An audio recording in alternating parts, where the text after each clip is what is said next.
মানুষের স্পর্শ ভালোবাসায় সিক্ত ছাত্রদলের সাবেক সাধারণ সম্পাদক, বিএনপির কেন্দ্রীয় কমিটির সহ সাংগঠনিক সম্পাদক, রাজশাহী বিভাগের দায়িত্বে আমিরুল ইসলাম আলিম, এখানে আমার সাথে ঢাকা থেকে এসছেন জাতীয়তাবাদী স্বেচ্ছাসেবক দলের ভাইস প্রেসিডেন্ট কেন্দ্রীয় কমিটির ডাক্তার জাহিদুল কবির, উপস্থিত রয়েছেন জাতীয়তাবাদী ছাত্র দলের কেন্দ্রীয় কমিটির ভাইস প্রেসিডেন্ট ডাক্তার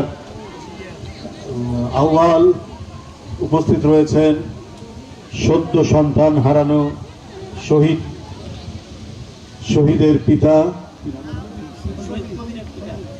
কবিরের পিতা ফজলুর রহমান সহ সিরাজগঞ্জ জেলার নেতৃবৃন্দ এবং এই থানার সকল নেতৃবৃন্দ এবং ভাই বোনেরা, সবাইকে এই রমজান মাসে এবং ঈদের প্রাক্কালে ঈদ মোবারক জানাচ্ছি। এখানে আমাদের আমিরুল ইসলাম আলিম, সে একজন জাতীয় নেতা। ওর সাথে জেলে গেছি, ওর সাথে মিছিল করেছি, ওর সাথে রাজনৈতিক কর্মকাণ্ডে সম্পৃক্ত থেকেছি, একসাথে অনেক সভা সমাবেশ করেছি। আমিরুল ইসলাম আলিমের এই তার সাথে মেশার মধ্যে দিয়ে একটা জিনিস আমি লক্ষ্য করেছি তার ছাত্র জীবন থেকে। এই যে বেলকুচি, চৌহালি, এনায়েতপুর, এই যে এলাকাটা, যে এলাকায় তার বাড়ি, এই এলাকাটা নিয়ে সে স্বপ্ন দেখত। এই এলাকার মানুষের উন্নয়ন, উন্নতি এবং তাদের কাছাকাছি থাকা, তাদের পাশাপাশি থাকা, তাদের সাথে সম্পৃক্ত থাকার যে বাসনা, এইটা তার আমি ছাত্র তাই ও যখন ছাত্র দলের কেন্দ্রীয় নেতা, জাতীয় নেতা, সাধারণ সম্পাদক, তখন থেকেই তার এই অঞ্চলে যাতায়াত। আমি আমিরুল ইসলাম আলিমের মধ্যে কোনো ধরনের হিংসাত্মক মনোভাব, বিদ্বেষমূলক মনোভাব, বড়দের প্রতি শ্রদ্ধা দেখেছি। এবং এই যে মনোভাবের কথা বললাম, বিদ্বেষমূলক, হিংসামূলক, এটা আমি কখনো দেখি। বড়দের প্রতি শ্রদ্ধা, ছোটদের প্রতি স্নেহের আন্তরিকতা সবসময় আমি তার মধ্যে লক্ষ্য করেছি। আবার মনে হয়েছে এই অঞ্চলে একজন গতিশীল, ডাইনামিক একজন নেতা আপনারা পেয়েছেন।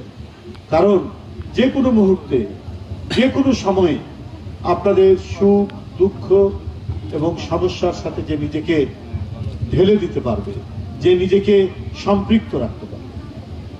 ঢাকায় এই দেখি আলিম, তারপরে নাই কোথায়, চৌহালি চলে এসছে। আলিমকে দেখি বিএনপির পল্টন অফিসে, তারপরের দিন নাই, খোঁজ করি কই না, তার এলাকায় চলে গেছে।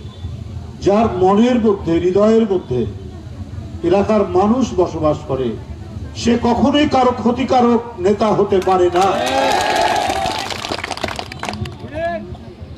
সে এলাকার প্রত্যেকটি মানুষের উপকার ছাড়া অপকার তার দ্বারা হবে না, এটা আমি দৃঢ়ভাবে বিশ্বাস করি।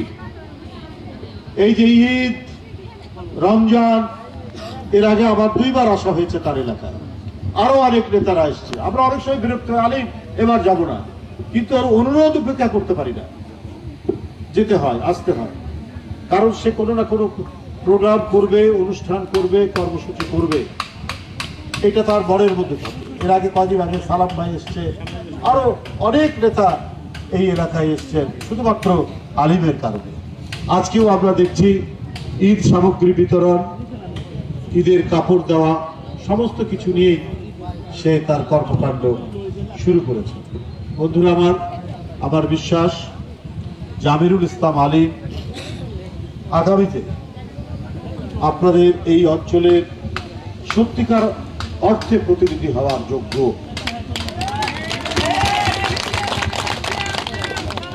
আমরা এখনো অনেক সংকট কাল অতিক্রম করছি,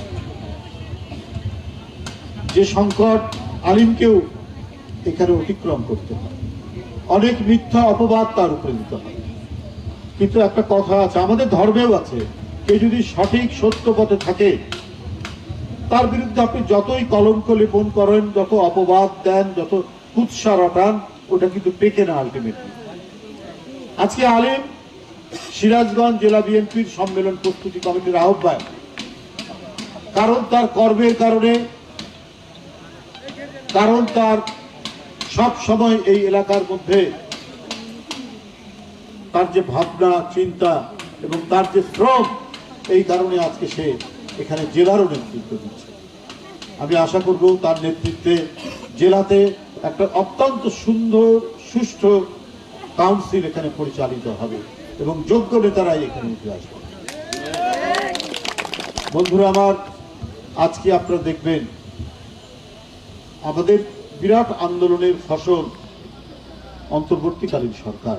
ডক্টর ইউনূস সাহেবকে যারা আন্দোলনে অংশগ্রহণ করেছেন, যাদের নেতাকর্মীরা রাজপথে লুটিয়ে গেছে শেখ হাসিনার পুলিশের বুলেটের গায়ে, সেই দল বিএনপি, যে দলের এমপি পর্যন্ত অদৃশ্য করেছে শেখ হাসিনা ইলিয়াস আলীকে, যে দলের একজন এমপি সাইফুল ইসলাম হিরুকে অদৃশ্য করেছে, গুম করেছে শেখ হাসিনা, যে দলের সুমন, যে দলের জাকিরকে আপনার অদৃশ্য করা হয়েছে, যেখানে জনি সহ অসংখ্য তরুণ ছাত্র দল যুব দলের ছেলেকে নদীর ধারে গুলি করে হত্যা করা হয়েছে, সেই গণতন্ত্রের জন্য লড়াকু যে রাজনৈতিক দল এবং গণতন্ত্রের জন্য অখণ্ড অব্যয় যার রাজনৈতিক অঙ্গীকার, যে গণতন্ত্রের পতাকা নিয়ে বিএনপি 16 বছর, তার নেত্রী বেগম খালেদা জিয়া এবং এই দলের নেতা তারেক রহমানের নেতৃত্বে কোন ধরনের আপোষ, কোন ধরনের মাথা নত করে আন্দোলন করেনি, বরং মাথা উঁচিয়ে যে দল আন্দোলন করেছে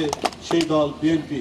বন্ধুরা আমার, সেই দলকে কোনোভাবেই অপপ্রচার দিয়ে আপনি তাকে ছোট করে খাটো করে রাখতে পারবেন। গণতন্ত্রের সংগ্রামের চ্যাম্পিয়ন যে দল, আরে শেখ হাসিনা একবার মঈনুদ্দিন ফখরুদ্দিনের ভয়ে দেশ ছেড়ে পালিয়েছেন, একবার 75-এর পরে তিনি দেশ ছেড়ে পালিয়েছেন। আরে এতই যদি আপনার সাহস থাকতো, আপনার পিতার হত্যাকাণ্ডে, আপনার পরিবারের হত্যাকাণ্ডের পর আপনি তখনই ফিরে আসতেন। আপনি আসেননি, আপনাকে যখন নিশ্চয়তা দেওয়া হয়েছে তখন আপনি এসেছেন। এবং মঈনুদ্দিন ফখরুদ্দিন যখন আসলো আপনি পালিয়ে গেলেন তাদের সাথে আলাপ আলোচনা করে। কথা ছিল যে বেগম খালেদা জিয়াকে দেশ থেকে সরিয়ে দিতে হবে। মঈনুদ্দিন ফখরুদ্দিন এটা পারেনি। বেগম জিয়া শেখ হাসিনা নয়, বেগম জিয়ার জনগণের নেত্রী, বেগম জিয়ার দেশের মা মাটির নেত্রী, এই দেশের গাছ মাছ পানি মৃত্তিকা, এইখান থেকে যে বেগম খালেদা জিয়ার নেতৃত্ব বেরিয়ে এসছে। তাই জনগণকে ছেড়ে কোন হুমকির মুখে, সে মঈনুদ্দিন ফখরুদ্দিন হোক আর সে শেখ হাসিনা হোক, কোন হুমকির মুখে তাকে দেশ থেকে সরিয়ে দেওয়া যায়নি। বরং শেখ হাসিনার অনেক অত্যাচার, অবিচার, অনেক ধরনের মিথ্যা সাজা মামলা তিনি নিজে ভোগ করেছেন, কারাগারে থেকেছেন। যে কারাগার এই যে কোনো মুহূর্তে পর অবস্থা, সেই কারাগারের মধ্যে ঢুকিয়ে বেগম জিয়াকে রেখেছেন। তারপরেও বেগম জিয়ার মাথা নত করতে পারে।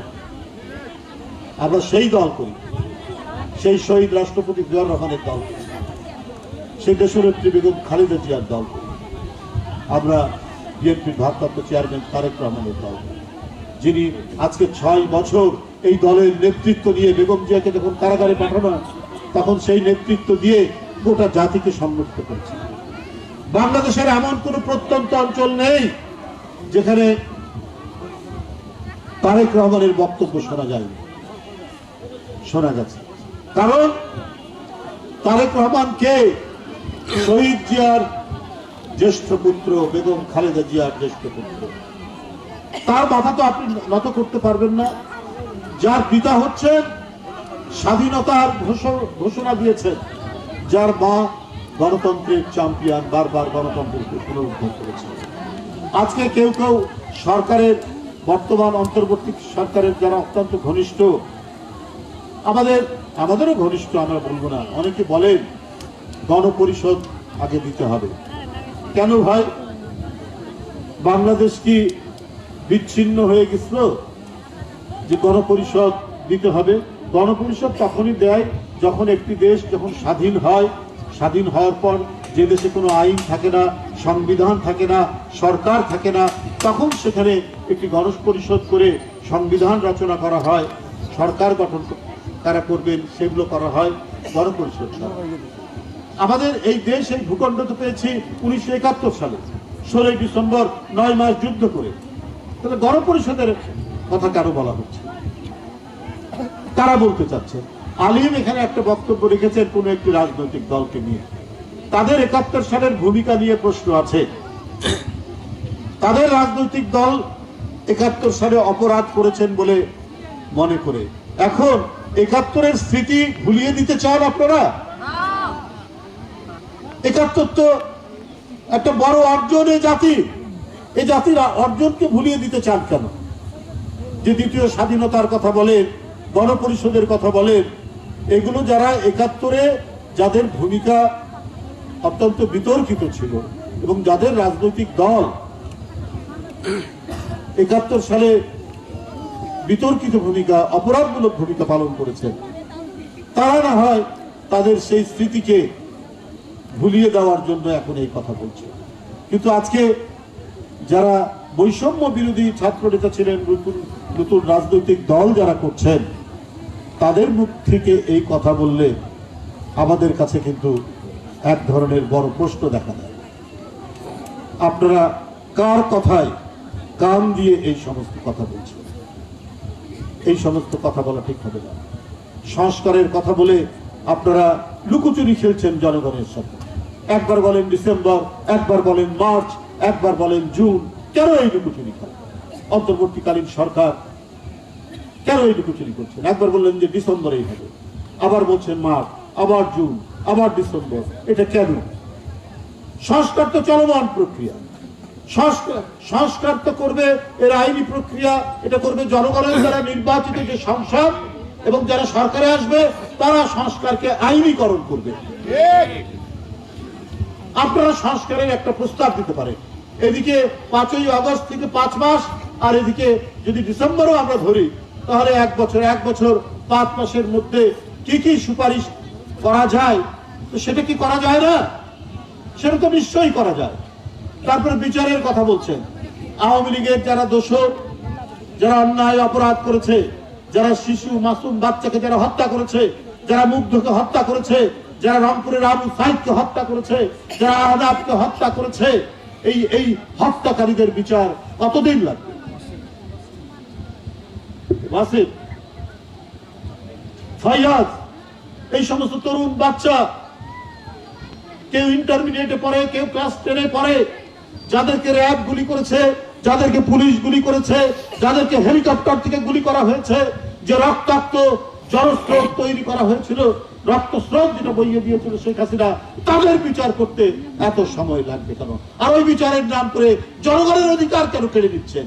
জনগণ কেন তার নির্বাচিত মনোনীত তাদের ব্যক্তি প্রতিনিধিকে নির্বাচিত করতে পারবে না?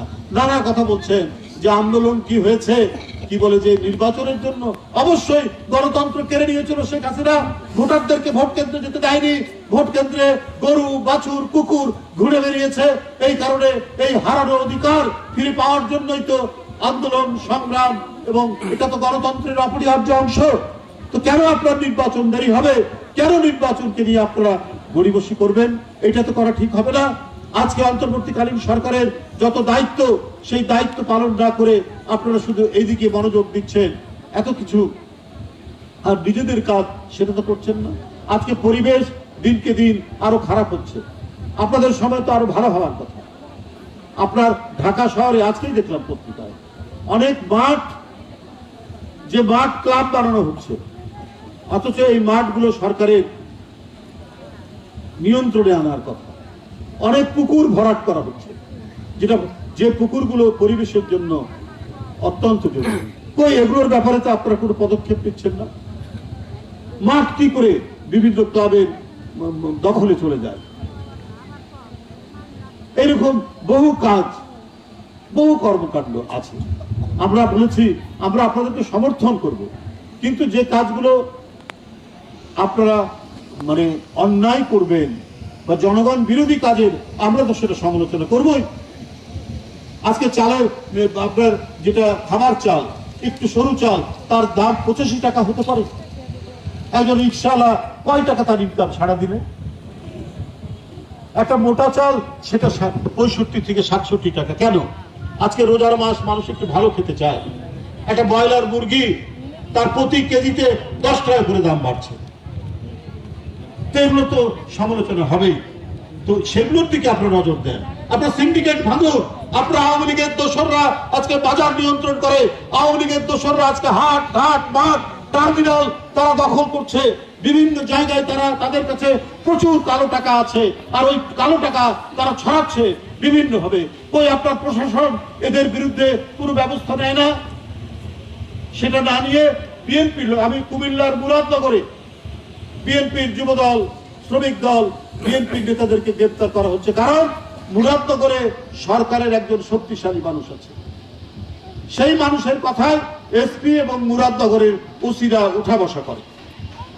তো এটা অন্তর্বর্তীকালীন সরকার, তো নিরপেক্ষ সরকার।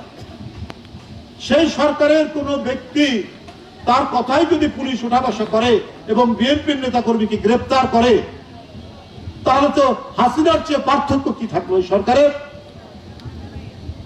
আজকে কুমিল্লার ওসি টেলিফোন করলে টেলিফোন ধরেন না, ওসিকে টেলিফোন করলে টেলিফোন ধরেন না, কিন্তু ঈদের প্রাককালে গ্রেপ্তার।